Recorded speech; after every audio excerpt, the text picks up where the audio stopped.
What's going on YouTube? SpencerDog24 here with another Porsche 944 video. And today I'm going to be reinstalling my transaxle. Now I have everything pretty much staged.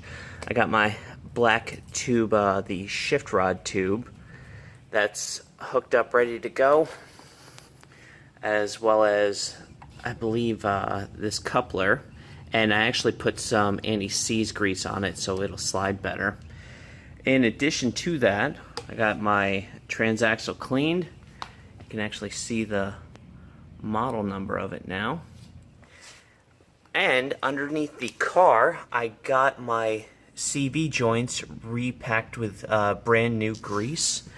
I used some Valvoline synthetic blend grease, and I got basically as much of the old stuff out as I can, repacked it with brand new stuff, and I'm going to put some plastic bags over these guys, slide the transaxle under the car, and get it jacked up into position. So I will see you when all that's done. Okay, so now I have the transaxle in place, but none of the bolts are tightened down. There's a 17mm bolt right there. I have the 19mm on the top driver's side with no counter, 17mm with a counter on the passenger side. Give me a moment, I'll get you over there.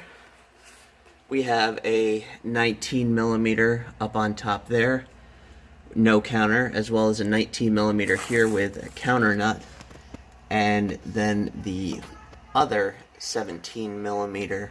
So I'm going to get my wrench. I'm going to get the torque specs for all 6 of these bolts, and I'll be right back. Okay, so the torque specs for the transmission mount are 34 foot-pounds. The 17mm bolt down here is 31 foot-pounds, and the 3 19mm, the one on top and the 2 on the passenger side, those are 63 foot-pounds. So I'm going to torque these down off cameras, and we'll move on to the next step. After torquing those bolts down, I got my wires plugged back in so I didn't forget about them, the speedometer wires. Now let's get the CV joints put back on. Okay, so to get the protective casing for the shifter rod right here slid back on, I just actually I slid it on as much as I could, and I popped up that bottom tab, and I took a hammer, and this is not what you think, but I was able to wedge it back there, and I could get the entire hammer right back here, and then I could just pull back on it and slide it in with my other hand, rotating the other side right over there. So that actually made the installation go a whole lot better. But now I have the protective tubing for the shifter rod in. Let's now move on to the CV axles, CV joints. Alright, so I got both sides of my CV joint connected, and I actually got new screws for them. Well, actually my friend Patrick Farah, he sent me over a bag, so thank you so much for that, Patrick. I really do appreciate that. And I got these guys screwed down on both sides, but I haven't gotten them torqued yet, so I'm gonna go grab the torque spec and be right back.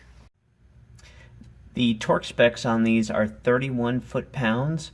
One's I tightened down both of the sides of the CV joints.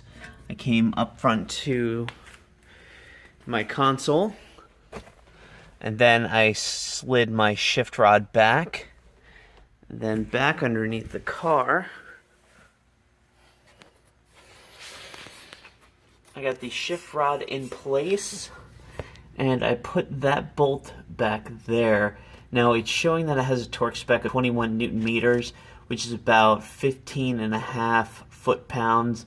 I torqued this down to 16 pounds, and now I need to cut a piece of frame wire to secure the bolt.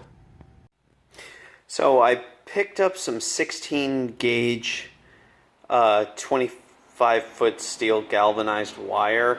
It's the same gauge that'll fit through the hole that it needs to go for the bolt. So I'm going to cut, I don't know, maybe about a 4 or 5 inch piece off, and then I will thread it through.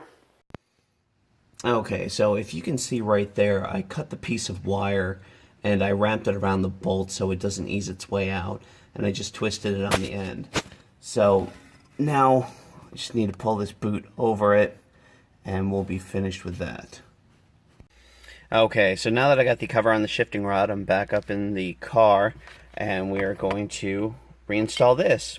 It's as simple as pushing this guy down here and popping this back into that. I'm going to do that off camera and I'll see you shortly. Okay, now that I have the shifter in the hole, I'm going to take a little bit of white lithium grease and coat this area right here. Then just slide that right over top of it. Okay, so now that I have this greased up with the lithium grease, I just need to pop my retaining clip back on. And sorry, my camera stand broke, so I've been having to do everything one-handed, which absolutely royally sucks. But yeah, I'm gonna need to do that off camera. But basically, there are your notches, and here is your retaining clip, and it just slides up and snaps on there.